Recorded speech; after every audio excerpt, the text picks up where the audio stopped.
C'est bon? Bonsoir à toutes et à tous.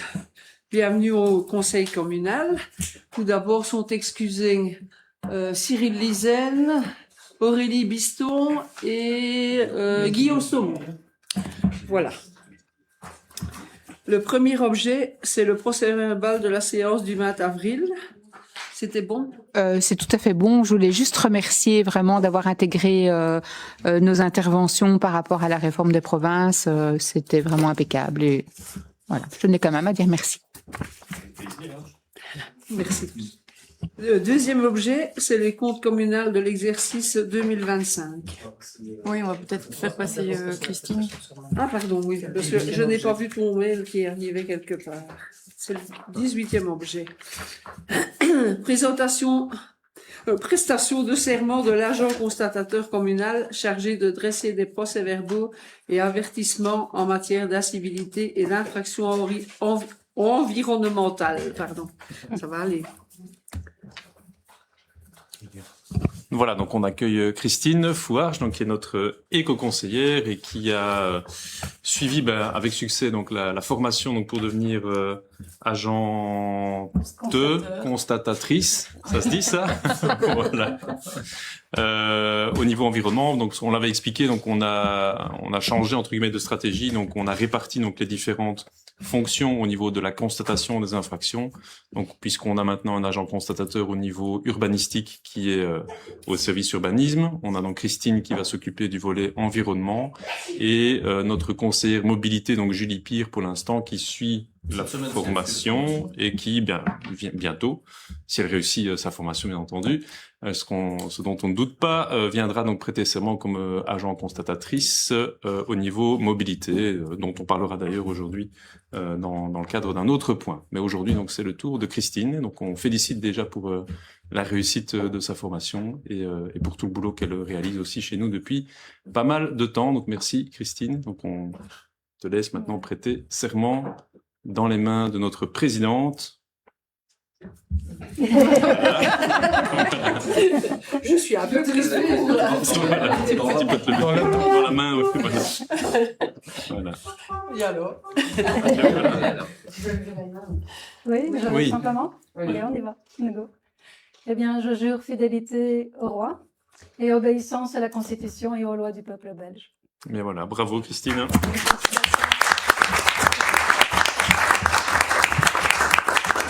Et maintenant, il n'y a plus qu'à. Voilà. Merci beaucoup en tout cas. Juste pour appuyer quand même le bravo à Christine et le merci parce que c'est une tâche qui est pas évidente mais qui était bien nécessaire et donc voilà, le groupe écolo on est particulièrement heureux que cette fonction puisse maintenant être remplie et on sera disponible pour tout soutien à cette tâche, à cette mission essentielle pour la commune. Donc bravo et merci à toi surtout pour le travail accompli et celui à venir. Merci. Merci beaucoup. Merci, bonne soirée Christine.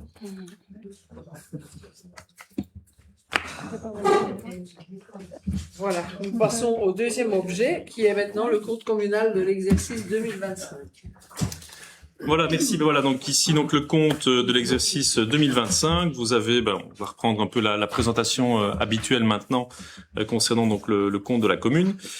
Premier tableau, c'est l'équilibre global au niveau du service ordinaire. Donc, vous voyez qu'on termine avec un boni à l'exercice propre, donc les dépenses et les recettes de l'année de 539 795 €. Et tenant compte des recettes globalisées, donc c'est-à-dire donc des exercices antérieurs, qui sont essentiellement constitués donc des bonis des exercices précédents reportés, ainsi que d'un prélèvement pour alimenter le budget extraordinaire, donc pour financer en partie les dépenses d'investissement, on atteint un boni général de 1 572 650 €, donc ce qui est un très bon résultat bien entendu, et par ailleurs donc sans toucher aux provisions de 2 millions d'euros que nous avions constituées donc il y a déjà quelques années. Alors au niveau des dépenses ordinaires, donc on a un total de 10 370 730,98 € pour être précis, donc ils sont en augmentation de 469 000 € par rapport à 2024. On a un taux d'exécution des crédits donc votés de 95,03%, donc qui est une amélioration aussi par rapport à l'année précédente, puisqu'on était à 94,08. C'est pas une grosse augmentation, mais petit à petit, on voit qu'on s'approche des 100%. On n'arrivera sans doute jamais aux 100%, mais en tout cas, voilà ce qu'on appelle le budget vérité, on y arrive tout doucement. Ici, vous avez les évolutions donc par type de dépenses. Donc, on voit globalement qu'au niveau des dépenses de personnel, forcément, on a un taux d'exécution qui est très élevé, puisque lorsqu'on fait la dernière modification budgétaire, on a une vision très précise des dépenses de personnel à la fin de l'année. Là, on a le taux d'exécution le plus faible, c'est en dépenses de fonctionnement, donc 86%. Donc ça démontre bien entendu donc la maîtrise des dépenses de fonctionnement au niveau de la commune. Les dépenses de transfert, forcément, elles sont le taux d'exécution est élevé aussi, puisque c'est essentiellement des dotations que l'on connaît de manière quasi certaine pour l'essentiel au moment de la dernière modification donc du budget, et les dépenses de dette, pour rappel, donc sont selon dépenses qui visent à rembourser notre dette, donc les dépenses de remboursement de capital, mais également donc d'intérêt. Alors en détail, au niveau des dépenses de personnel, donc on a une augmentation, c'est là qu'on a l'augmentation la plus importante, de 417 000 €. Alors pourquoi? Comme tous les ans, il y a les indexations automatiques des salaires de la fonction publique, en ce compris la fonction publique locale.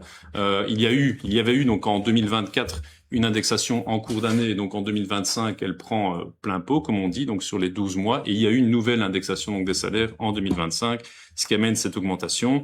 Pour rappel, il y a aussi l'indexation automatique des pensions des mandataires, puisque les anciens mandataires communaux, donc leurs pensions sont payées directement donc par le budget communal, donc il n'y a pas de fonds de pension géré par le fédéral, donc c'est la commune qui paye ses pensions directement.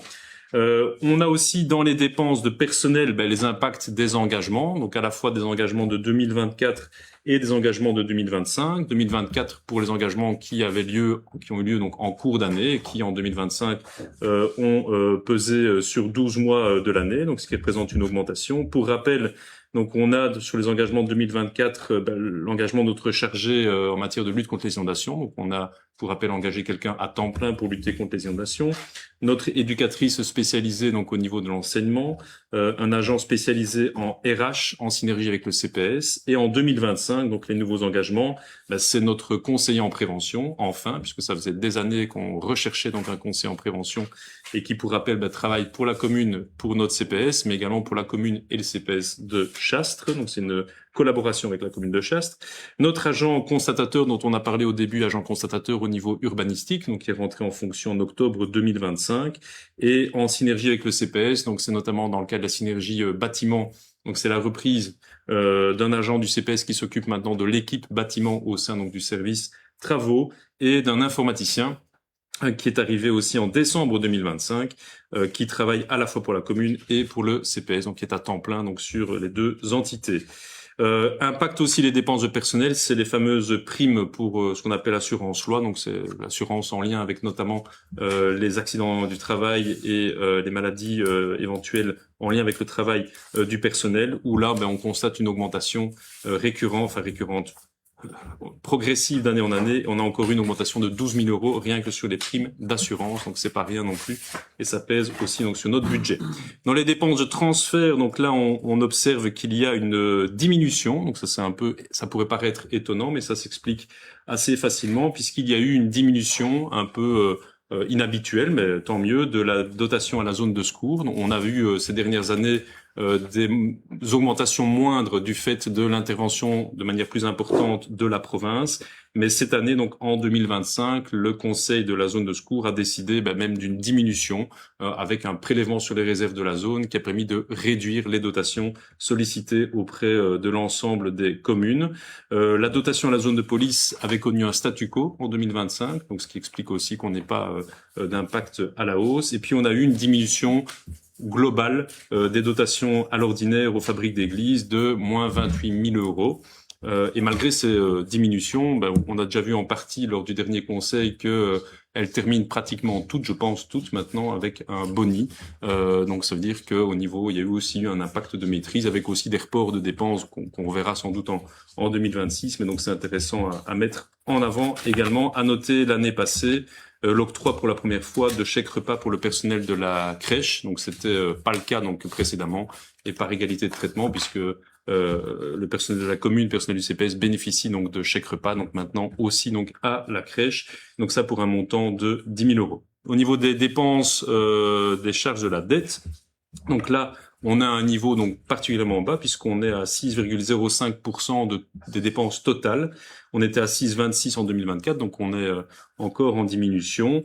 Donc on est sur un montant de 627 000 euros. Et donc je vous rappelle, hein, donc en 2018, au compte 2018, on était à 1 250 000 euros de dépenses de charge de la dette, ce qui représentait 16,41%. Au niveau des recettes ordinaires, donc on a un total de 10 910 000 avec une augmentation de 125 000 par rapport à 2024. Là, on a un taux d'exécution de 99,32%. Ben, les recettes, on est toujours beaucoup plus proche de la réalité aussi, puisque bon, l'essentiel de nos recettes sont des recettes qui viennent du fédéral principalement, et dont on a des estimations donc en cours d'année. Alors parfois on peut avoir des mauvaises surprises en fin d'année. Cette année donc on n'en a pas eu. Ce qui est intéressant à mettre en avant, c'est les recettes qui proviennent principalement des taxes additionnelles. C'est pratiquement l'essentiel de nos recettes. Donc là on voit qu'au niveau du précompte immobilier, elles augmentent toutes. Précompte immobilier, on passe de 2 475 000 à 2 580. L'IPP, donc l'impôt sur les personnes physiques, donc les additionnels 4 493 à 4 546. Les centimes additionnels sur la taxe auto, donc de 119 000 à 127 000, c'est moindre, mais ça contribue donc également.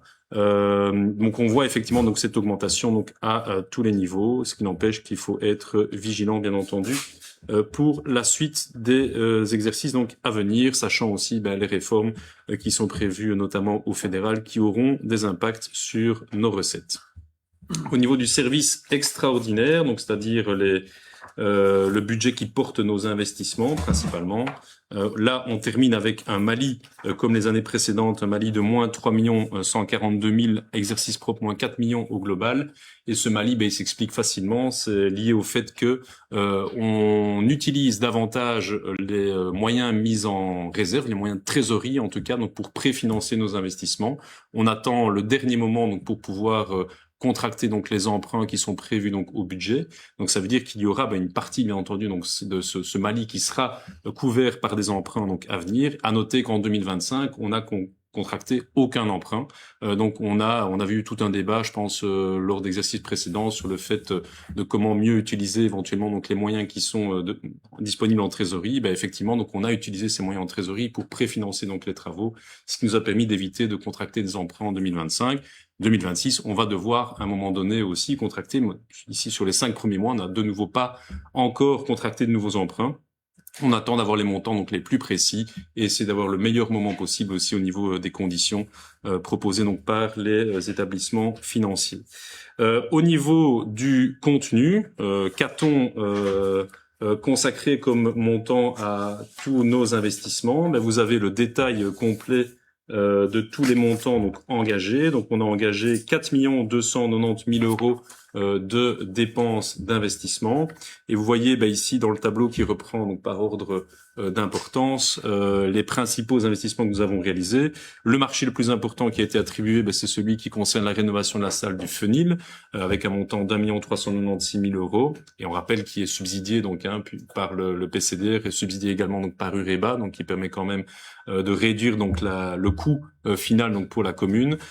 Et puis en fait, les 4 lignes suivantes concernent notre plan de lutte contre les inondations, à la fois en acquisition de terrain, en honoraires de projets pour la création de bassins d'orage, de zones d'immersion temporaire, en réalisation également donc en la matière, et en honoraires spécifiques notamment pour le projet de la zone d'immersion temporaire du Prédau, donc qui fait l'objet d'une ligne particulière dans notre budget, puisqu'il est notamment subsidié donc par la région Wallonne. Donc pour rappel, on a budgété un montant de plus d'1 700 000 euros pour à la fois acquérir les terrains ou acquérir les droits nécessaires pour pouvoir mettre en œuvre ce projet, mettre en œuvre les travaux en lien avec la rétention d'eau, mais aussi les travaux en lien avec la valorisation en termes de biodiversité donc de la zone, puisqu'on sait très bien que c'est une zone particulièrement intéressante en matière de biodiversité. Donc si on fait le total, finalement le plan de lutte contre les inondations, c'est notre première dépense au niveau du budget extraordinaire, puisqu'on a, rien qu'avec ces 4 lignes, et il y en a d'autres, 1 422 000 € consacrés à la lutte contre les inondations. Donc je pense que c'est quand même important de le mettre en avant.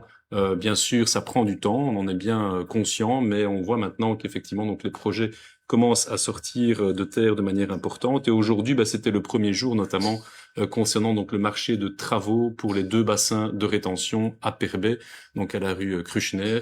Donc ça, c'est une très bonne nouvelle, puisqu'effectivement donc ça commence vraiment. Donc ça commence ici maintenant au mois de mai. Alors pour l'instant, on n'a pas eu d'alerte importante au niveau des conditions donc climatiques, mais bien entendu, on reste vigilant. Rappelle aussi, et ça c'est une nouveauté, donc on a décidé maintenant de mettre à disposition de manière automatique des sacs de sable à différents endroits donc de la commune, de manière préventive. Donc on va les mettre à disposition à ces endroits donc dès maintenant. Donc on va pas attendre qu'il y ait une alerte de l'IRM. Donc il y aura à différents endroits donc ces sacs qui seront prévus. Et je rappelle encore qu'au-delà de tous les projets que nous mettons en œuvre, il y a aussi donc les primes que nous octroyons donc pour la population donc qui peut et doit, le cas échéant, donc se protéger donc au niveau de son habitation. Donc c'est important aussi de jouer jusqu'à ce niveau-là de protection. Donc il y a les grands investissements d'intérêt général et puis il y a la protection des intérêts particuliers donc au niveau de chacun et de chacune. Alors je sais pas si vous souhaitez qu'on parcourt l'entièreté donc des projets d'investissement, mais donc dans les plus importants, j'ai évoqué donc ceux-ci. On retrouve aussi bien entendu donc des aménagements au niveau de la place Saint-Vincent puisque les travaux donc sont terminés maintenant, les réfections de voirie, les travaux d'extension de la crèche du Favia donc avec un supplément mais qui a été subsidié puisqu'on a pratiquement rien payé donc pour cette crèche donc puisqu'on a eu presque 100% de subsides in fine pour les travaux en tout cas. Après il y a des coûts sur le fonctionnement donc qui arrivent bien sûr et puis 86 000 € donc pour l'auteur de projet pour le PCDR, donc c'est important aussi à mettre en avant. Donc on en a déjà parlé la fois passée, mais tu dis? Là, pour l'instant, je ne suis pas ébloui, mais pour l'instant, ça va. Ça va. Si je suis éblouissant, c'est bien. T'as pas dit ça? Je me permettrai d'ailleurs. Voilà. Merci en tout cas.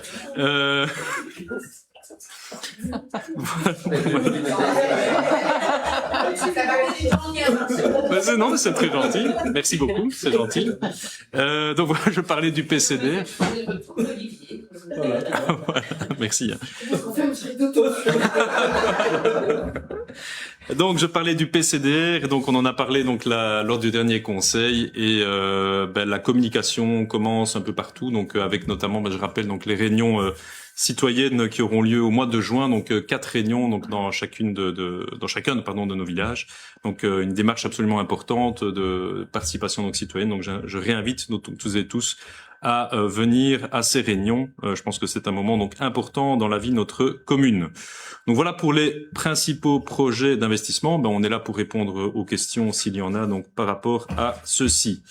Et alors le dernier slide de présentation donc, de ce compte communal 2025, c'est le slide un peu traditionnel qui fait un peu le point sur les moyens à disposition, donc avec à la fois le fonds de réserve ordinaire qui n'a pas bougé, on est toujours à 876 000 €, le fonds de réserve extraordinaire qui a évolué et qui est passé à 489 000 €, les provisions qui n'ont pas bougé, on est toujours à 2 millions, donc ça fait des moyens totaux à ce niveau-là de 3 365 000, auquel on peut finalement ajouter le boni global de l'ordinaire qui est d'1 500 000 €, donc ce qui fait effectivement donc des moyens qui sont importants, mais des moyens qui sont nécessaires, vu bien entendu donc les enjeux à venir, les financements moindres, notamment au niveau des projets d'investissement et les impacts potentiels de certaines réformes d'autres niveaux de pouvoir. Voilà donc pour la présentation donc du compte 2025, donc un compte qui est en bonne santé, mais avec bien sûr donc toujours des points d'attention à avoir sur l'évolution de certains types de dépenses, notamment les dépenses de personnel et l'évolution des recettes. On voit qu'elles augmentent, mais elles n'augmentent pas non plus de manière gigantesque, donc on doit être attentif à ces différents éléments. Voilà. Voilà, globalement, je vais pas faire une grande intervention parce que je pense que tu as bien synthétisé. D'abord, je voudrais remercier évidemment tout le personnel parce qu'on sait bien que le compte c'est quand même en termes d'écriture et tout ça des moments qui ne sont pas faciles pour les services, c'est particulièrement intense et assez fastidieux. Donc remercier le service à ce niveau-là. Pour le restant, effectivement, j'avais juste une petite question qui est peut-être très naïve, mais que je n'ai pas demandé à Isabelle de poser. Le taux d'exécution, qui est très bon, on le prend par rapport au budget initial ou par rapport aux modifications budgétaires? Oui, c'est bien ce que je pensais. Le budget définitif, quoi, finalement. Ok, voilà. Je trouvais que c'était peut-être aussi intéressant de le faire par rapport au budget, mais je n'ai pas demandé à Isabelle de poser la question, mais voilà. Il se calcule, on calcule automatiquement par rapport aux modifications budgétaires. C'était ma seule petite question technique. Voilà, le taux très élevé sur les dépenses de personnel, par exemple, puisque on fait la modif au mois d'octobre, novembre. De fait. Là, on a quasi les chiffres définitifs, quoi. De fait. Alors, effectivement, bon taux d'exécution. Moi, alors, je suis pas toujours d'accord sur les justificatifs. Tu l'as dit, effectivement, l'augmentation, notamment des dépenses au niveau du personnel, bon, c'est quand même assez important. Bon, quand on parle des indexations, évolutions barémiques, etc., je pense qu'au niveau des budgets, c'est quelque chose où on peut coller plus à la réalité. C'est un peu toujours les mêmes justifications qu'on utilise d'année en année. Je pense que, comme tu l'as dit, en tout cas sur ces points-là, on peut certainement être plus près de la réalité.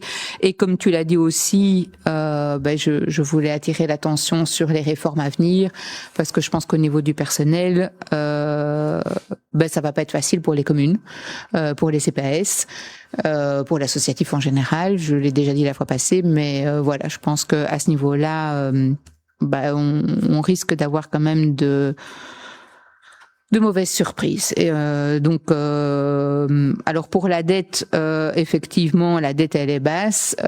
C'est vrai aussi que tu as repris des exemples du passé que je trouve toujours pas très justes.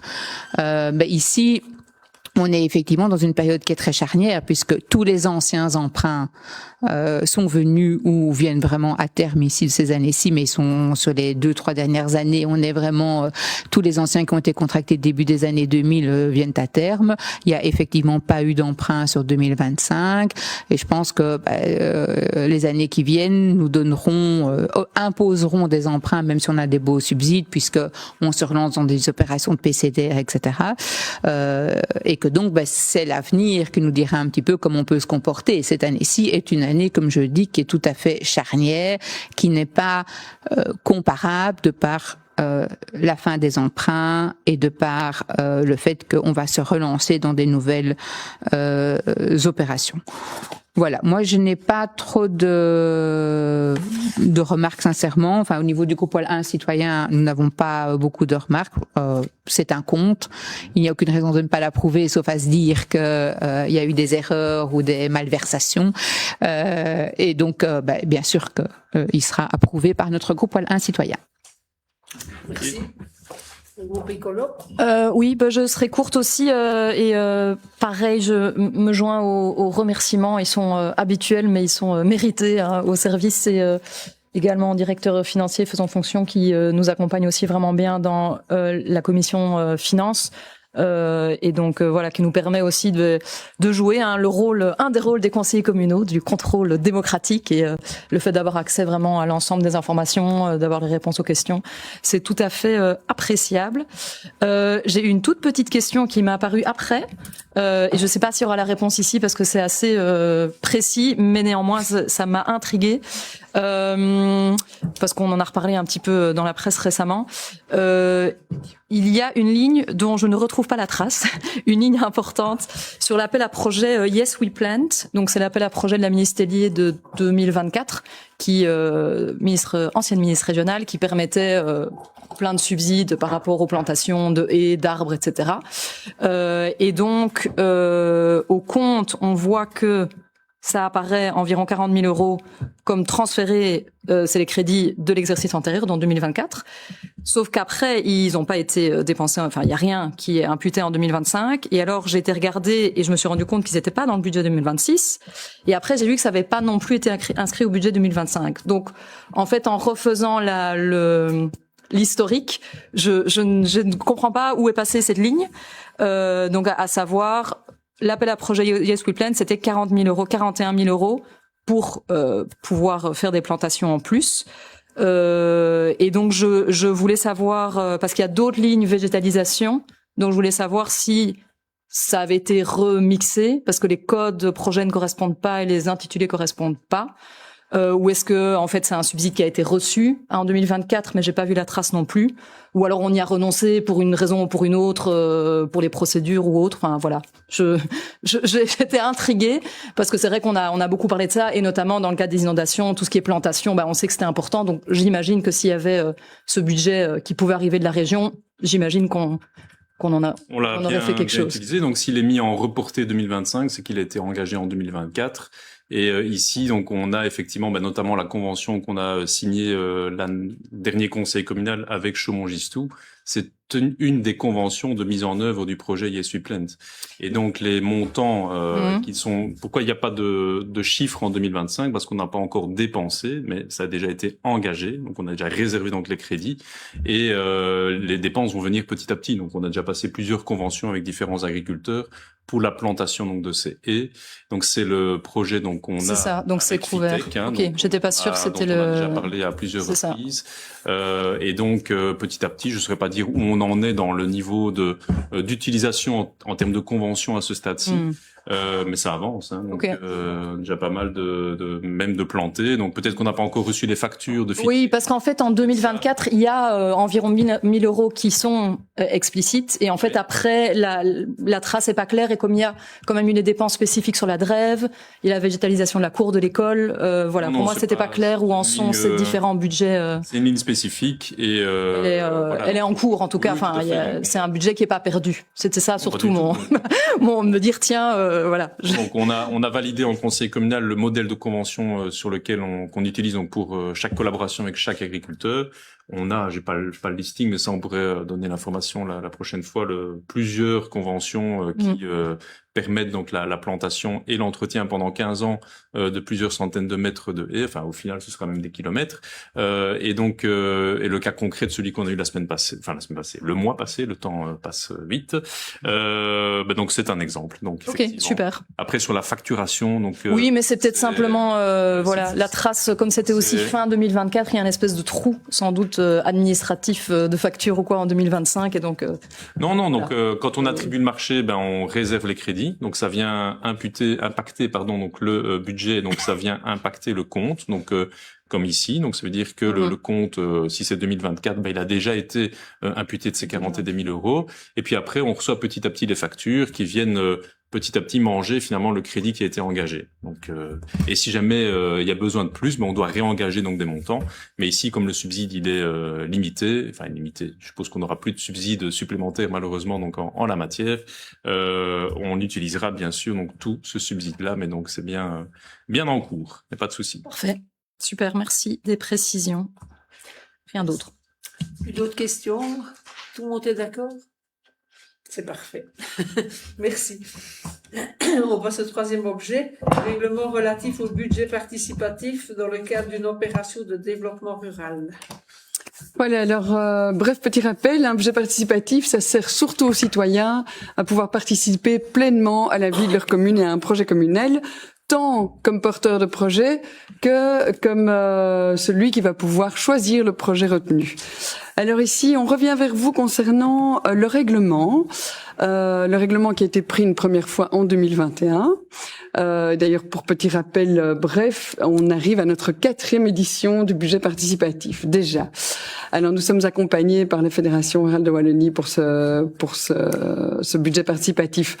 En ce qui concerne le règlement, il y a 2 endroits où nous sollicitons une modification, une adaptation. Le premier concerne le comité de sélection. Ça, c'est l'article 6 du règlement. Ce comité de sélection, initialement, était assuré par la CLDR et par la commission Connexion.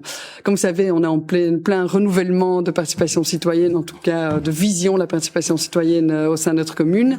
La commission Connexion n'existe plus, donc on vous propose évidemment de la supprimer dans le règlement. Et ce comité de sélection est assuré par la CLDR. Ça ne change pas. Et l'autre critère, l'autre changement qu'on souhaite vous proposer concerne les critères de recevabilité des projets. Alors, il y en a évidemment plusieurs, que ce soit la recevabilité du dossier de candidature, qui peut proposer un projet, quelle est la localisation du projet. Mais ici, on souhaite intervenir sur les dépenses d'investissement. On souhaite que ces dépenses d'investissement ne soient pas des dépenses trop spécifiques, mais soient vraiment des dépenses qui concernent vraiment l'intérêt général. Et donc, on propose de supprimer, enfin, je vous donne un exemple, ce sera beaucoup plus simple à comprendre. Par exemple, un lave-vaisselle dans une salle communale ne devrait plus être financé par le budget participatif parce que ça peut être financé par ailleurs par une autre ligne budgétaire. C'est une dépense plus ordinaire et on peut la financer par ce biais-là. Donc voilà, on souhaite par cette adaptation ne plus être face à des situations telles que celle-là. Voilà, je sais pas si ça vous convient. Si vous avez des questions. Oui, non, je me rappelle, on a eu en effet le débat en CLDR et c'était assez compliqué. Tout à fait. Enfin voilà, d'avoir les définitions. Je rappelle qu'on a eu tout ce débat sur est-ce que c'est des dépenses de fonctionnement ou pas. Tout à fait. C'était un peu ça. Et donc, est-ce que c'est la formulation qu'un juriste trouve. Enfin, moi, je suis pas sûre qu'on arrivera mieux à s'en sortir en tant que membre de la CLDR avec ça. Mais si on a mais en tout cas, on vous accompagnera, non pas pour choisir votre place, mais pour vous apporter. Non, bien sûr, mais je veux dire, on a vraiment eu des débats un peu de termes et on n'avait pas les compétences pour pouvoir, ou en tout cas un référent suffisamment clair. En fait, ce qui est important à retenir, c'est vraiment la satisfaction d'un besoin collectif. Et ça, je pense que c'est ce qui doit nous guider vraiment dans notre, enfin dans votre, parce que le politique n'intervient pas dans ce comité de sélection. Donc voilà, ça, je pense que c'est ce qu'on doit vraiment retenir et se dire aussi que tout dépense, parce qu'on pourrait se dire, hein, une étagère pour une bibliothèque ou un lave-vaisselle peut être vraiment quelque chose d'intéressant pour le collectif. Non, parce que quelque part. Et par ailleurs, on peut acquérir cet ustensile, ce mobilier par un autre crédit budgétaire. Donc, alors autant ne pas vampiriser ce budget participatif qui peut servir à d'autres choses dans ce genre d'investissement-là. Oui, mais je suis tout à fait d'accord sur l'intention. Je m'en souviens très bien de cette discussion. J'y étais, et c'est vrai que discussion compliquée. Mais sans doute que c'est vraiment la combinaison des deux qui sera intéressante. Voilà. C'est un besoin collectif. C'est à ça que sert le budget participatif. Voilà. Et tout à fait. qu'on soit pas sur, comme tu dis, sur des budgets existants par ailleurs. Quoi. Voilà. Donc on verra ce que ça donne en application. Entre la théorie et la pratique, mais l'intention, on partage l'intention. Voilà. Et alors petite précision, cette année, il sera relancé probablement en septembre 2026. Et cela aussi pour bénéficier de la plateforme de la Fédération rurale de Wallonie, la plateforme qui va nous permettre de, si vote il doit y avoir, d'assurer cela de façon la plus optimale possible. Voilà. D'autres remarques? D'autres questions? C'est bon? On passe au quatrième objet, modification de la partie 6 du règlement général de police relative aux infractions en matière d'arrêt et de stationnement. Voilà, donc c'est une modification qui est sollicitée donc au niveau de l'ensemble de la zone de police, qui vient en fait d'une modification de la loi qui encadre les sanctions administratives communales. Donc, pour rappel, c'est toute une série d'infractions dans différentes thématiques qui sont dépénalisées et qui peuvent donc être sanctionnées. Donc c'est le cas de le dire par une sanction administrative communale. Donc c'est la commune qui constate et puis qui ensuite sanctionne. Donc il y a toute une série d'adaptations. Elles sont pas majeures, mais elles sont nécessaires pour qu'on puisse soit continuer à constater ce type d'infraction, soit les constater puisqu'il s'agit donc de nouvelles. Donc par exemple, il y a le fait de stationnement interdit donc en zone de rencontre. Donc en fait en zone de rencontre on ne peut pas stationner sauf à des endroits qui sont prévus pour cela. Donc on doit organiser un marquage au sol ou organiser donc un pavage différent pour présenter donc les endroits où on peut se garer. Donc c'est différent dans une voirie, on peut se garer dans une voirie mais pas dans une zone de rencontre, c'est l'objectif. L'intégration donc les bandes latérales qu'on connaît de plus en plus donc et qu'on connaît beaucoup donc à Wallin donc n'existait pas avant donc dans le code de la route et donc on se posait la question de savoir si on pouvait ou pas se garer, se stationner dessus. Et donc c'est intégré donc dans ce règlement. Alors normalement on ne devrait pas, sauf si vraiment donc l'accotement ne permet pas. Donc on peut accepter malgré tout d'avoir donc un stationnement donc partiel sur une bande latérale, ce qui n'est pas l'idéal bien entendu, mais en tout cas le code le permet. Donc on explique clairement dans le règlement général de police qui peut être ou pas sanctionné. Il y a des règles de stationnement qui sont prévues pour les engins à deux roues qui sont élargies pour les engins, comme on dit, de déplacement des personnes à mobilité réduite. Donc notamment le fait qu'ils doivent notamment se ranger hors de chaussée. L'interdiction généralisée de se stationner sur des dispositifs surélevés, ça paraît logique, mais manifestement, si c'est prévu, c'est que on a constaté que certaines personnes le faisaient. Et puis alors donc les signaux de circulation C3 et F103. Alors pour rappel, on les a remis ici en bas pour rappeler ce qu'était donc le 103 et le F103, le C3 pardon, mais le F103. Donc jusqu'à présent, donc on pouvait infliger une sanction administrative communale seulement si on constatait via des moyens vidéo. Et donc maintenant, donc ce n'est plus le cas. On peut constater aussi via constat donc visuel, donc par un agent en chair et en os. Et dernier élément, c'est l'ajout de l'interdiction de dépasser les cyclistes dans les zones cyclables aux infractions pouvant faire l'objet d'une sanction administrative communale. Donc c'est pas une nouvelle interdiction. L'interdiction, elle existe déjà. Donc quand on a le le panneau zone cyclable, on ne peut pas donc dépasser donc un cycliste. Mais jusqu'à présent, ce n'était pas dépénalisé. Donc ça veut dire qu'on ne pouvait pas faire l'objet d'une sanction administrative communale. Désormais, donc, on pourra le faire. Donc voilà, c'est quelques modifications donc qui sont nécessaires pour qu'on garde cette homogénéité aussi au niveau du règlement général de police de notre zone, et globalement quand même, il y a une certaine homogénéité aussi au niveau de la province, donc c'est quand même assez intéressant aussi. C'est une première vague de modifications donc qui sont on va dire plutôt mineures, celles-ci, et nous aurons donc au mois de juin donc une modification donc plus vaste du règlement général de police, qui sera en lien avec l'entrée en vigueur du nouveau code pénal. Donc, pour rappel, donc il y a eu un report de l'entrée en vigueur du nouveau code pénal. Donc, ce sera au mois de septembre 2026, et il faut que l'on soit prêt pour septembre 2026 avec notre règlement général de police, pour qu'il y ait un lien clair entre les nouveautés du code pénal et notre règlement général de police, d'où le fait qu'il faut absolument qu'on valide donc ce nouveau règlement général de police donc au mois de juin, sauf si vous souhaitez qu'on se réunisse pendant les grandes vacances, ce qu'on peut faire aussi, moi j'ai pas de souci. Mais l'idéal c'est que toutes les zones de police, en tout cas toutes les communes, et que chaque zone de police est le même. Et là on est bien aidé donc par la province et le procureur du roi, donc on a une réunion donc avec lui qui nous a présenté donc sa proposition de répartition finalement donc des infractions entre ce qui resterait du pénal et ce qui reviendrait au niveau donc des communes. Et donc on en parlera lors du prochain conseil communal. Voilà en tout cas pour les premières modifications proposées. Pas de questions? Non. Voilà. Merci beaucoup.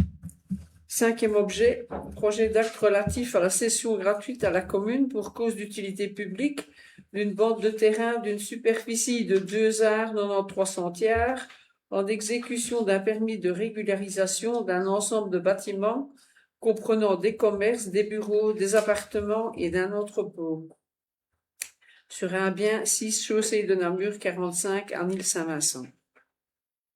Voilà, mais donc c'était dans le cadre de la régularisation du permis. Le collège à l'époque avait demandé une servitude pour cause d'utilité publique d'une largeur de 6 mètres, qui serait donc cédée à la commune. Le but étant de pouvoir créer un cheminement vers l'arrière du quartier des Aillettes, parce qu'il y a encore toute une zone qui est à bâtir. Entre-temps, les propriétaires ont vendu. Donc, il leur restait juste la petite bande de 6 mètres pour laquelle ils ne savent rien faire. Et donc, le but ici, c'est de passer chez le notaire pour mettre tout ça au clair, et que donc ici, on vous demande de valider le projet d'acte. Voilà. Il y a des questions? Non, c'est bon? Merci. Juste pour répondre à la question précise concernant le projet ISU Plein, donc j'ai été vérifié pendant ce temps-là.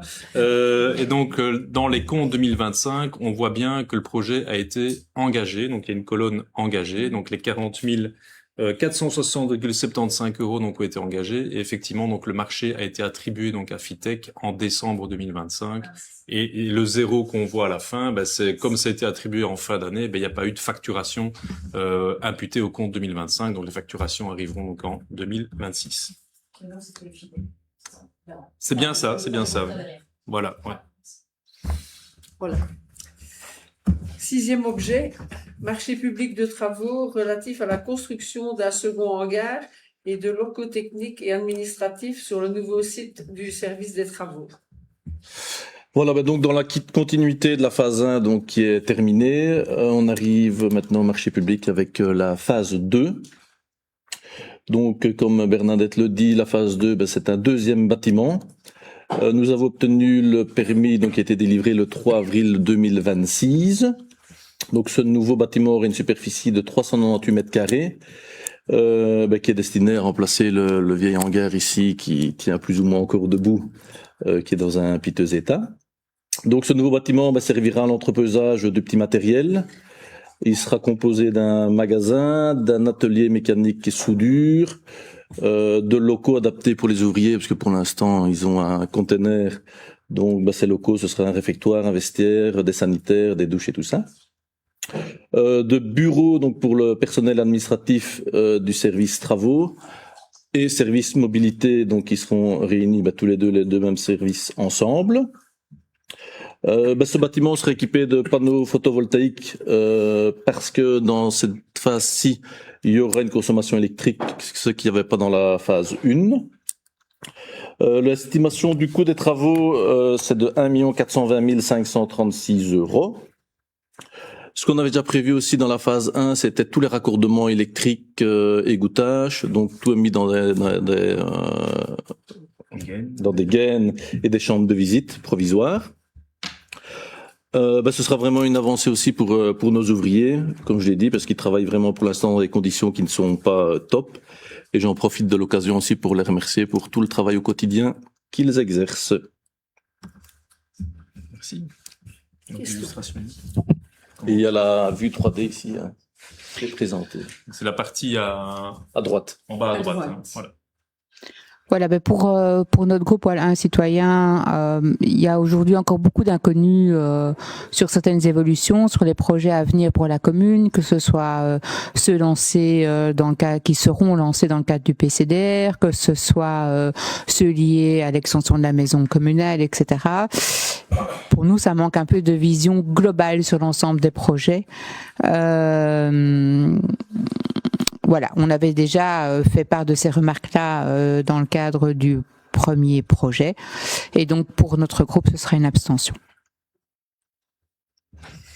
Ce ne sont pas vraiment des questions, c'est juste une philosophie. J'entends, mais voilà. En tout cas, le besoin, il est clair, il est criant depuis des années. Et je pense qu'il suffit de parler avec les ouvriers. Donc, donner des conditions de travail dignes d'un monde du travail moderne, je pense que c'est absolument nécessaire. On a eu aussi une visite, notamment au niveau bien-être au travail. Je pense qu'il y a, ils acceptent encore qu'on fonctionne avec le hangar qui est là et le conteneur qui est en place depuis, compte même plus, 15 ans. Donc il est absolument nécessaire qu'on avance vers des... Oui, mais je pense qu'il est... C'est pas que pour les ouvriers, c'est au bénéfice de l'ensemble de la population. Il n'est pas... un investissement plus qu'utile. Le propos n'est pas de dire que les ouvriers ne doivent pas être dans de bonnes conditions, c'est pas du tout ça. Ce serait un peu réducteur que de le dire. Mon propos, il est pas là. Il est vraiment de dire qu'aujourd'hui, il y a beaucoup de projets qui sont sur qui ne sont même pas encore déposés parce que qu'est-ce que donnera le PCDR et tout ça, on sait pas le dire. Quelle est la vision par rapport à l'ensemble du personnel et tout ça. Et c'est à ce niveau-là vraiment où il y a des questionnements qui font qu'aujourd'hui, on n'est pas sur un oui, mais plutôt sur une abstention. Voilà, c'est pas lié au bien-être des ouvriers du tout. Ce serait très réducteur. Je vais pas être réducteur en la matière, mais en tout cas, le besoin, il est tellement évident qu'on peut bien entendu se poser des questions sur une vision d'ensemble que l'on a par ailleurs. Je pense qu'on a quand même une déclaration de politique communale qui identifie de manière assez claire tous les grands projets qui sont nécessaires. Et pour le personnel, il y a bien entendu tout le travail sur la maison communale. Et donc là, je rappelle qu'on a des discussions, on a mandaté, on a déjà parlé, l'intercommunale Essetia qui nous accompagne en la matière avec des réflexions tant sur le CPS que sur la commune pour essayer de développer des économies d'échelle aussi en matière de bâtiments, puisque tout ça donc a un coût, bien sûr, certain. Et c'est la priorité. Voilà, à un moment donné, moi je dois le dire, si on doit faire des choix entre des projets et des aménagements pour notre personnel, on fera le choix des aménagements pour notre personnel, pour nos enseignants, pour les personnes qui vivent au quotidien dans nos infrastructures. Donc si on doit faire des choix de priorité, les choix ils sont assez clairs. Et ici, on est dans un investissement qui est prioritaire avant tout, c'est offrir des conditions de travail qui sont enfin dignes et décentes pour notre personnel. Je pense le fait de rassembler donc l'ensemble des services en un même site, ça paraît assez évident. Ce sont des choix. Des choix, mais qui sont en tout cas à mes yeux et je pense aux yeux de beaucoup prioritaires. Le groupe écolo. Tout à fait d'accord. Ce sont des projets prioritaires. Moi, en fait, je voulais utiliser ce point de ce projet super important pour parler au nom du groupe écolo de Soleil. Alors, on en a un petit peu manqué ces derniers jours, même s'il revient apparemment pour les apéros de fin de semaine. Non, de manière plus sérieuse, je veux parler de soleil et de chaleur. Parce que malgré que notre commune a subi des inondations énormes, comme on le sait, ces dernières années, malheureusement, le changement climatique, ça se manifeste dans tous les extrêmes. Et en Belgique, dans les années à venir, c'est en fait aussi et surtout l'augmentation des sécheresses, des canicules qui nous pend en nez. C'est quelque chose qui est observé par le GIEC, maintenant par l'IRM. Aujourd'hui, en fait, les canicules qui avant étaient exceptionnelles, ça devient progressivement normal et donc on a tous commencé à l'expérimenter. On va vers des vagues de chaleur plus fréquentes, plus longues, plus intenses. Et donc, d'un côté à Wallin, on a à juste titre, et Xavier l'a nouveau souligné en montrant les comptes, on a tiré collectivement les leçons des inondations. On le fait encore avec des investissements dans des aménagements pour nous protéger, pour anticiper, pour nous adapter aux inondations. Et c'est tout à fait nécessaire. Les bassins d'orage, les îles, les fascines, etc. C'est très bien. Il faut continuer à le faire. Et nous, en fait, notre réflexion, elle va maintenant à l'autre extrême. On se dit que ce qu'il faudrait éviter aujourd'hui, c'est en fait de rater le coche de l'autre extrême, et de la chaleur et de la sécheresse. Et qu'en fait, c'est aujourd'hui qu'il faut anticiper les aménagements et s'adapter à cette réalité aussi en fait du changement climatique. Et donc pourquoi est-ce qu'en fait on vient aujourd'hui avec ce sujet dans le cadre de la construction du hangar? Il y a au moins deux raisons et donc on a un peu deux propositions, une plus spécifique et une plus qui est une invitation à un projet plus de long terme. Premièrement, il y a la question du bien-être, elle vient d'être évoquée. C'est une question de santé publique. Ici, en l'occurrence, quand on parle de chaleur dans des bâtiments, et on a tous maintenant ici devant nous le croquis de ce genre de bâtiment, le bien-être des ouvriers, des travailleurs, des employés, des usagers qui vont utiliser ces bâtiments, il est extrêmement important. Et donc, on était très content de voir dans le cahier des charges qu'il y a une option protection solaire, option obligatoire donc sur différents types de protection solaire. J'ai oublié les termes, pare solaire ou autre type de protection pour les vitres, quoi. Et donc, comme on a vu que c'était quand même, si on a bien compris que c'était une option qui serait laissée à la discrétion du collège, on voulait vraiment visibiliser aujourd'hui, relever cet élément-là du marché parce qu'il nous paraît vraiment essentiel que ce soit un choix. En tout cas, le choix de l'option soit fait vraiment en conscience du bien-être des travailleurs. C'est clairement aussi, quel que soit, je dirais, le coût économique aujourd'hui, parce qu'un manque ou un investissement peut-être pas assez important en termes de protection solaire de ce genre de bâtiments et des locaux aujourd'hui, ça coûtera plus cher après. Donc nous, on voulait pouvoir en profiter de dire tiens, c'est bien et en fait c'est une nouveauté. On n'avait pas l'habitude de le faire avant. On a toujours pensé collectivement, on s'isole contre le froid, mais en fait s'isoler contre le chaud, c'est tout à fait nécessaire. Et donc on voulait déjà d'une part souligner ça et le mettre comme point d'attention. C'est peut-être quelque chose dans les cahiers des charges futurs. Venir nous les premiers, on n'y pensait pas forcément et ça devient quelque chose qui est vraiment nécessaire. Et donc premièrement, une proposition, une demande un peu générale de garder cette question de la chaleur, de l'isolation contre la chaleur dans les bâtiments vraiment importante et centrale dans les cahiers de charges à venir. Et deuxièmement, c'est une proposition qui est en fait plus large parce que la question de la chaleur, du soleil, quand on est dans un bâtiment qui surchauffe, pas bien ventilé, on sait ce que c'est pas du tout agréable et c'est évidemment pas bon. Mais la question, elle va au-delà. Et là, je veux venir en fait sur la zone dans son ensemble. On est quand même sur ici une zone avec, et c'est normal pour des raisons techniques, des grands espaces de béton, d'asphalte. Pour les machines, c'est normal, il faut les avoir. Mais il nous semble qu'il y a peut-être une réflexion à avoir peut-être en plus sur la question de l'ombre et de la protection de la chaleur autour du site. Et en fait, de manière plus large, et moi j'ai aussi envie de venir sur la question de l'aménagement de la zone, mais vraiment sur cette question-là. Si on prend maintenant ce qui se développe, qui est en train de se développer ou qui va se développer autour des Boscailles, on a les 2 hangars, on arrive de l'autre côté, on a le parking centre sportif qui reste, on a maintenant le terrain de paddle, on a le complexe existant, on va avoir le nouveau bâtiment, on a le terrain synthétique. Et en fait, nous, individuellement, on est évidemment favorable à chacun de ces projets. Il s'agit pas du tout aujourd'hui de dire « Ouh là là, ça ne va pas, on veut pas de ces gros investissements ». Au contraire, on continue de les soutenir. C'est des investissements nécessaires, importants, chouettes pour la population, pour les employés.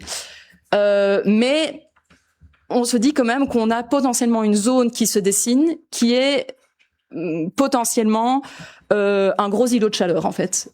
Et donc l'îlot de chaleur, c'est quoi? C'est pas moi qui l'ai inventé, hein, c'est vraiment des zones où il y a beaucoup de béton, de l'asphalte, pas beaucoup de végétalisation, pas beaucoup d'arbres, et où pendant les canicules, enfin vous avez sûrement déjà été dans la chaussée d'Ixelles, notamment à Bruxelles, l'enfer depuis qu'elle a été rénovée, hein, on y passe en été, une rue sans arbres, c'est 5 à 8 degrés en plus en fait qu'une zone végétalisée.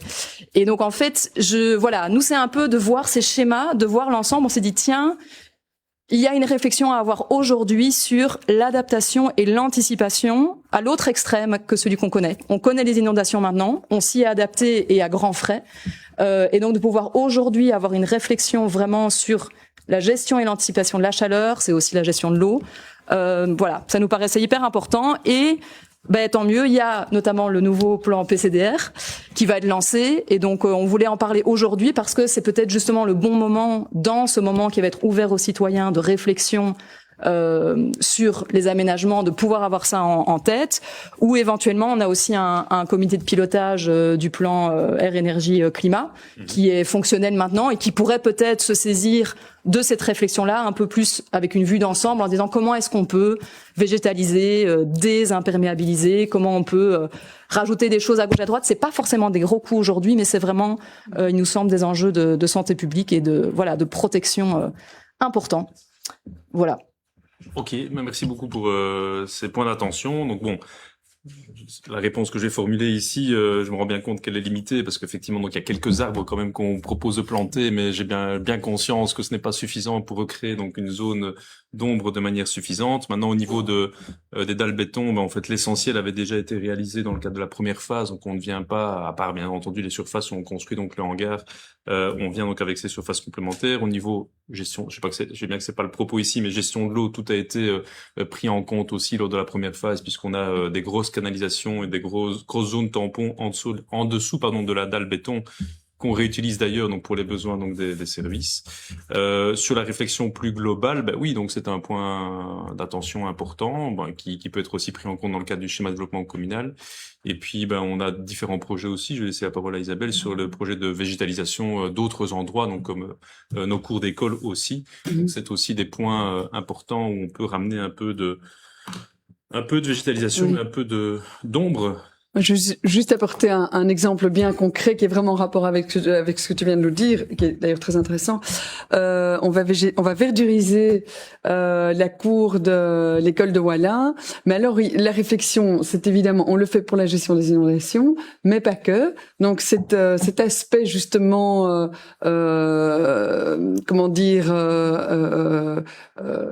l'aspect du soleil qui pourrait vraiment incommoder fortement les personnes qui occupent le bâtiment, en le surchauffant, a été pris en compte aussi. Et par exemple, à l'arrière, dans la cour arrière, on va planter des grands arbres qui vont directement apporter de l'ombre dans les classes et permettre justement de temporiser et de rafraîchir la zone aussi. Donc c'est quelque chose qui est déjà pris en compte, en tout cas dans les projets qui nous concernent, qui concernent les écoles. Et je pense que même ce projet-là, comme dit Xavier, il n'y a pas encore énormément d'arbres, mais il y a des zones autour qui permettent peut-être aussi de planter à un moment donné de façon très condensée. Je pensais à la microforêt qu'on voulait planter. Eh bien, c'est peut-être un endroit, je n'en sais rien, je lance ça comme ça, qui pourrait convenir et apporter un peu de fraîcheur. Mais merci, mais peut-être en effet, Mélanie, j'ai aussi évoqué peut-être le comité de pilotage du plan climat qu'il y ait un groupe qui pourrait éventuellement venir avec quelques idées, parce qu'il y a des choses qui se font et tant mieux, mais c'est vraiment quelque chose qu'il faut qu'on arrive à systématiser pour anticiper partout là où c'est possible. Et voilà, on a des occasions qui se présentent maintenant avec le PCDR, avec le comité de pilotage du plan climat. Oui, donc juste une petite réflexion. Je pense que la question a été évoquée en CCATM par rapport à ça et à la végétalisation. Il y a une question de zone bleue aussi, donc il faut voir un petit peu les endroits où on peut plus planter ou pas, où c'est vraiment nécessaire ou pas. En tout cas, c'est vrai que donc on a la végétalisation, comme le disait Isabelle. On a aussi des questions qui se posaient par rapport à la verdurisation des façades, éventuellement des toitures. Donc ça, c'est aussi en cours de réflexion. Et effectivement, au niveau du comité pilotage POLEC, on a lancé le groupe de travail biodiversité sensibilisation à la demande des citoyens qui participent à ce comité de pilotage. Et donc on va commencer à lancer des projets plus globaux sur la commune, quoi. Merci. Affaire à suivre. Donc, nous allons passer au vote. Laurence Met, Abstention. Philippe Martin, Oui. Isabelle Gaumont,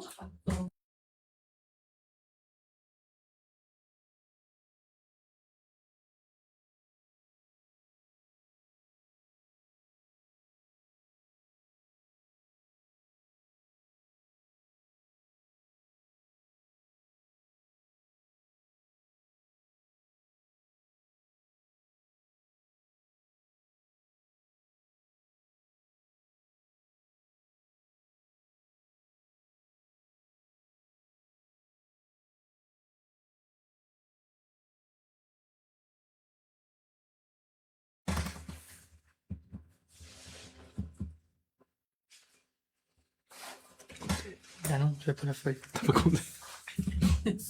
J'ai pas coché en même temps. J'ai pas la feuille. Donc on est 16.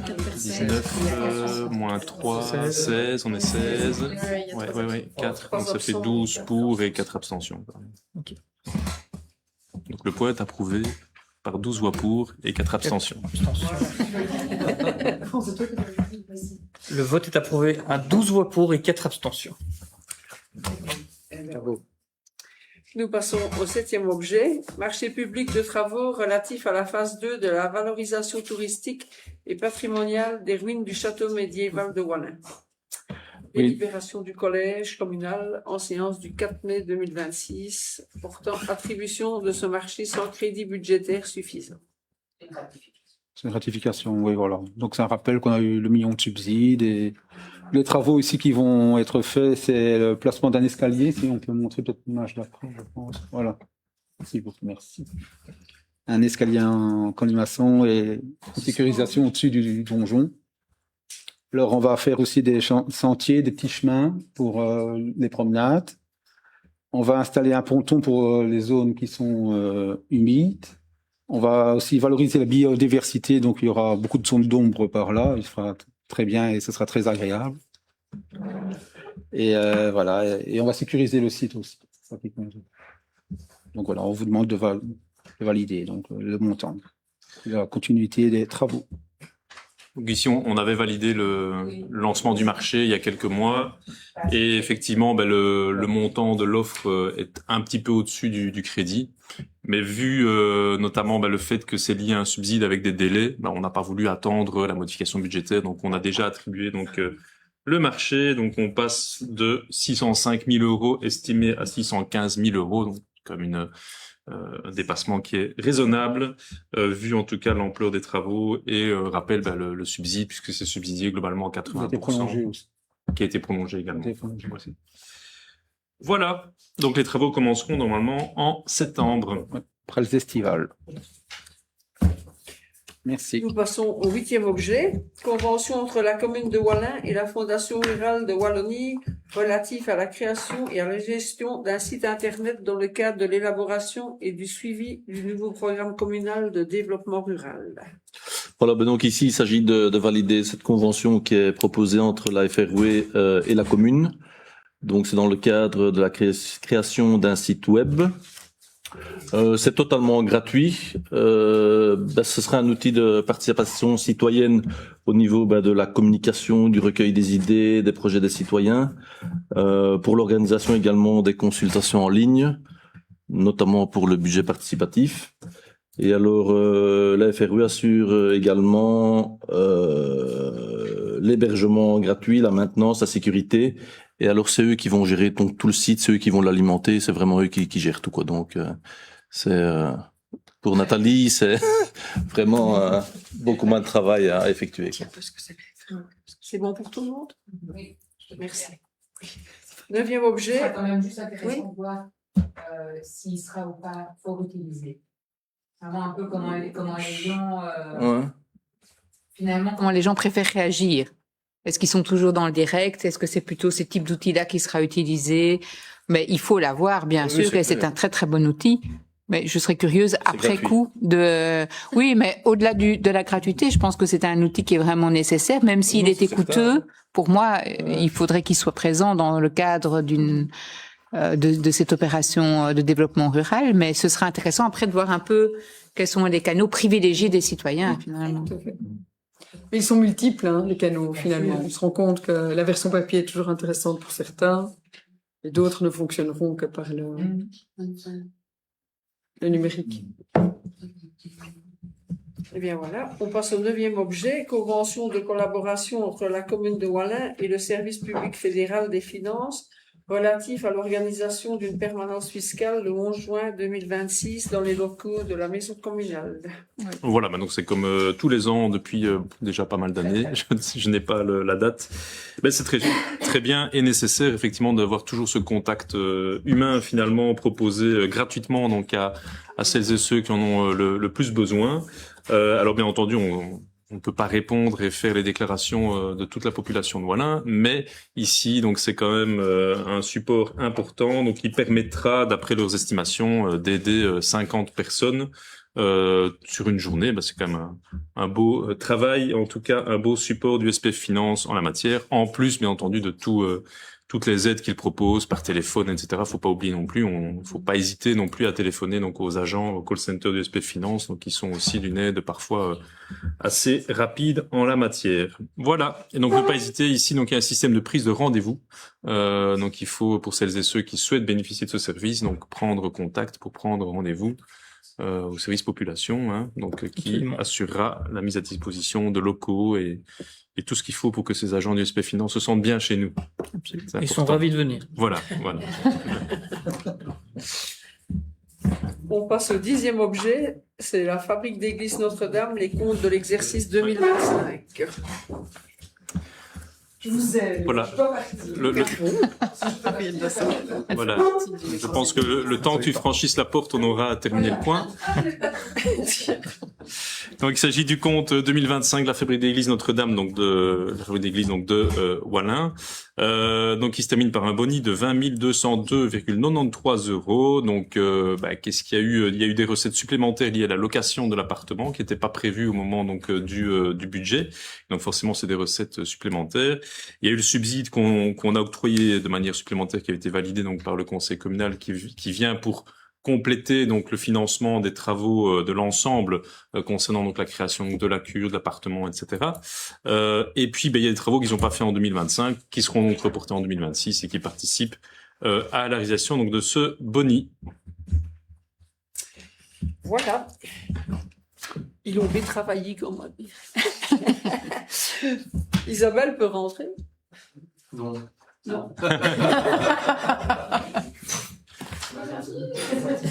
On n'a pas voté. Tout le monde est d'accord, oui? Oui. Voilà, très bien. Oui. Les comptes étaient bons, donc ça va. Voilà. Alors, le 11e objet, c'est la fabrique d'église de Saint-Lambert, les élections fabriciennes du 6 avril 2026. On propose de prendre acte donc du résultat des élections. Donc président Jean-Paul Devroy, secrétaire Karl Stomon et la trésorière André Moureau.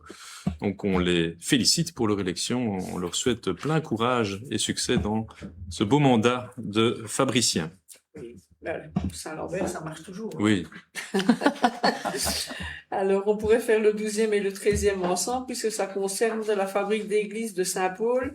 C'est les comptes de l'exercice 2025 et les élections fabriciennes du 27 mars. Le compte est en boni de 8 258 €. Donc là, c'est surtout le fait que le boni 2024 a été plus élevé que prévu et donc améliore donc le résultat au compte 2025. Et pour les élections fabriciennes, on prend acte aussi de l'élection de Anne-Françoise Flau comme présidente, Didier de Mortier comme secrétaire et Jacqueline Gendrin comme trésorière. Et donc pareil, donc on les félicite pour leur engagement. Et parce que là, il y a un peu de changement, donc on en profite aussi pour saluer Fernand de Mortier, donc qui nous a quittés et qui a joué un rôle très important, bien entendu, donc dans cette fabrique. Et donc beaucoup de succès, bien entendu, donc à la nouvelle équipe. Voilà. 14e objet, c'est la fabrique d'église Saint-Servais, les comptes de l'exercice 2025. Donc là, on a un boni de 9 643 €, donc un peu les mêmes justifications que les autres, donc des dépenses ordinaires moindres et des dépenses extraordinaires qui n'ont pas été réalisées en 2025 et qui le seront donc sans doute en 2026. Donc on aura une récupération, entre guillemets, un impact en 2026 de ce bon résultat 2025. Tout est bon pour tout le monde. 15e objet, point porté à l'ordre du jour de l'Assemblée générale ordinaire de l'intercommunal Orez, le 21 mai à Soirley. On va entamer le dernier point avec les ordres du jour de l'Assemblée générale des différentes intercommunales, en commençant par Orez, effectivement. Orez, donc pour rappel, le principal gestionnaire de réseau distribution d'électricité et de gaz en Wallonie, pardon.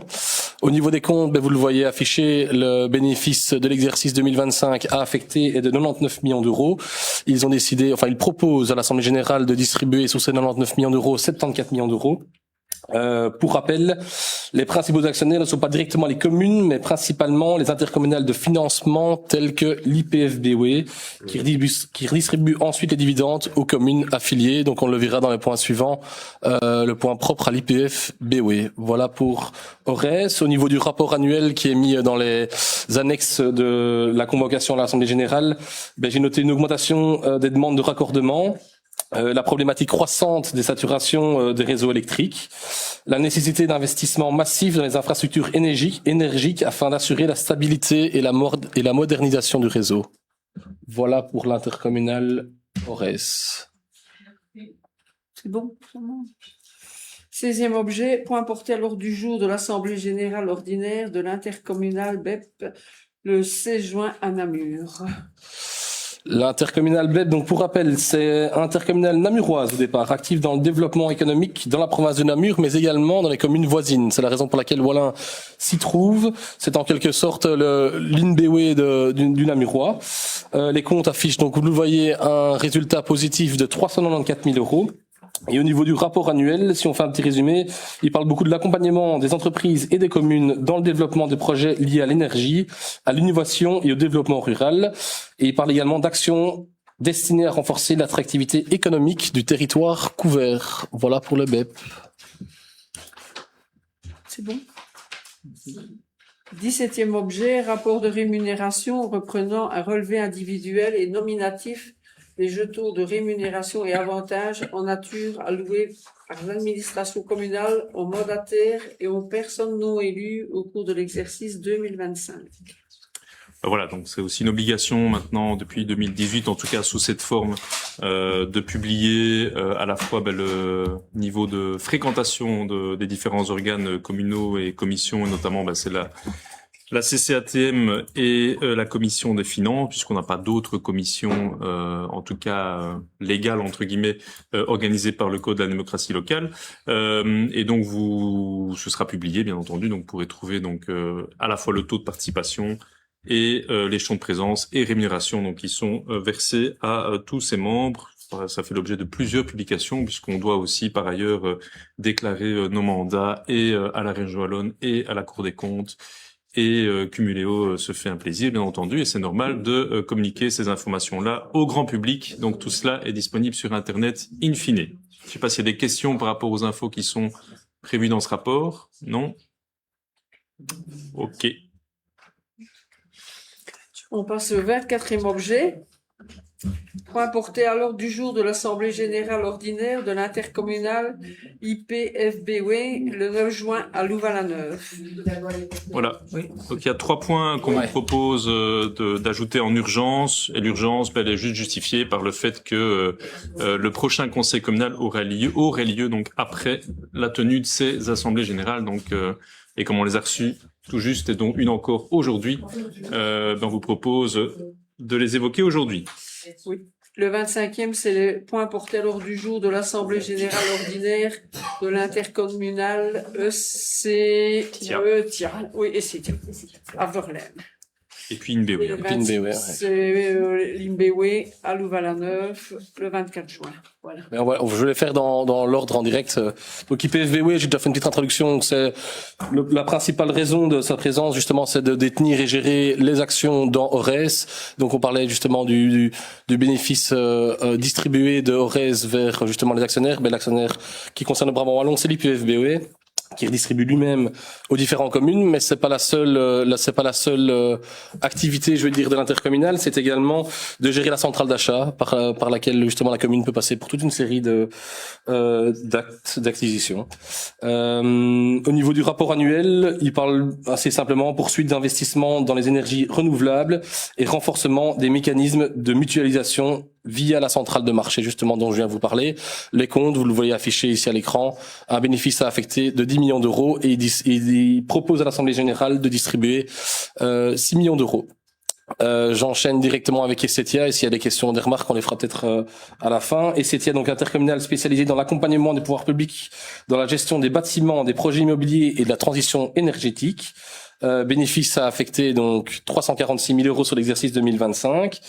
Et pour le rapport annuel, pour le petit résumé, renforcement de l'accompagnement des communes dans l'optimisation énergétique, fonctionnelle et financière des bâtiments publics et projet, alors ils en parlent également dans le rapport d'activité, projet de fusion avec le SPI qui est un intercommunal similaire actif en province de Liège.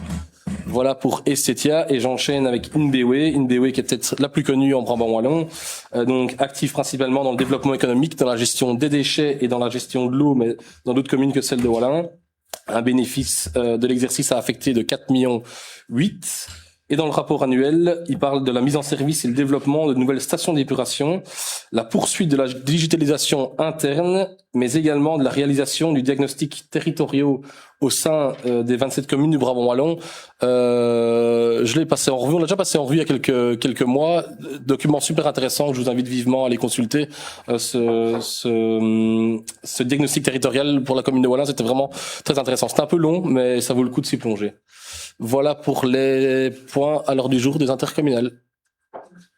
Merci Mathieu. Voici. Analyse complète. Quelques questions sur d'autres sujets qui, en dehors du conseil communal? Tout va bien? Eh bien voilà, ainsi se termine la séance publique du conseil. Merci de l'avoir suivi et bonne soirée à tous. Merci, bonne soirée.